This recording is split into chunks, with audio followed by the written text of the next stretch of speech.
ఏంటి గాంధారికి తన భర్త అందుడని తెలీదా? వెల్కమ్ టు 30 పార్ట్స్ ఆఫ్ మహాభారతంలో పార్ట్ 5. ఒకవేళ మీరు ఈ ముందు పార్ట్స్ చూడాలనుకుంటే డిస్క్రిప్షన్ లో లింక్స్ ఉన్నాయి, లేదా నా షార్ట్ వీడియోస్ లోకి వెళ్ళి మొత్తం చూడండి. మైతాత్మ భీష్ములు ఎలా చెప్పి గాంధార రాజా మీరు ఆలోచించుకోండి అని చెప్తారు. గాంధార రాజు మరియు మహారాణి ఆలోచిస్తుండగా గాంధార మహారాజు ఇలా అంటారు, సుధర్మ మన పుత్రిక గాంధారిని కాని ధృతరాష్ట్ర యువరాజుకి ఇచ్చి పెళ్లి చెయ్యకపోతే మన గాంధారంపై హస్తినాపురి యుద్ధం ప్రకటిస్తుంది అని బాధపడతారు. ఈ విషయం తెలుసుకున్న శకుని, పితృదేవ మీరు ఏం చేస్తున్నారు? మీ పిరికితనంతో మన ప్రియ సోదరైన గాంధారి గొంతు కోస్తారా ఆ అంధుడికిచ్చి అని ప్రశ్నిస్తాడు. అలాగే మీరు రెండు రాజ్యాల్ని కలిపి ఏదో లాభం చేస్తున్నారనుకుంటున్నారా? ఒకవేళ యుద్ధం వస్తే నేను నా వంచన ద్వారా హస్తినాపురి సైన్యాన్ని చిత్తుగా ఓడిస్తాను అని చెప్తారు శకుని. గాంధారికి తన భర్త అందుడని తెలీదు. దీంతో శకుని అలాగే మహారాజు మాట్లాడుకుంటే తను ఒక్కసారిగా ప్రవేశిస్తుంది. ఆ మాటలు విన్న గాంధారి ఒక్కసారిగానే ఆశ్చర్యపోయి బాధపడుతూ, పితృదేవ మీరు చేసింది ఉచితమే. ఒకవేళ ఈ పెళ్లి జరగకపోతే హస్తినాపురి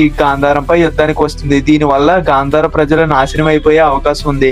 అందుకే నేను ఈ పెళ్లికి ఒప్పుకుంటున్నానని ఆమె పెళ్లికి ఒప్పుకుంటుంది. గాంధార మహారాజు ఇలా అంటాడు, పుత్ర శకుని ఒకవేళ కాని ధృతరాష్ట్ర యువరాజు కాని మహారాజు అవుతే మన గాంధారి యువరాణి అవుతుంది. దాని వల్ల ఆమె జీవితం బాగుంటుందని చెప్పి శకునిని ఒప్పిస్తాడు. కానీ శకుని మాత్రం మనసులో ఎలాగన్నా కురు రాజ్యం సింహాసనంపై తన బావైన ధృతరాష్ట్రుడు అలాగే వాళ్ళ పుత్రులు ఉండాలని కోరుకుంటాడు. తర్వాత శకుని ఏం ప్లాన్ వేస్తాడు, శకుని చేసే దుర్మార్గాలు ఎలా ఉంటాయో తెలియాలంటే ఫుల్ వీడియో నా బయోలో ఉంది, లేదా నా యూట్యూబ్ ఛానల్లో ఉంది, వెళ్ళి చూడండి.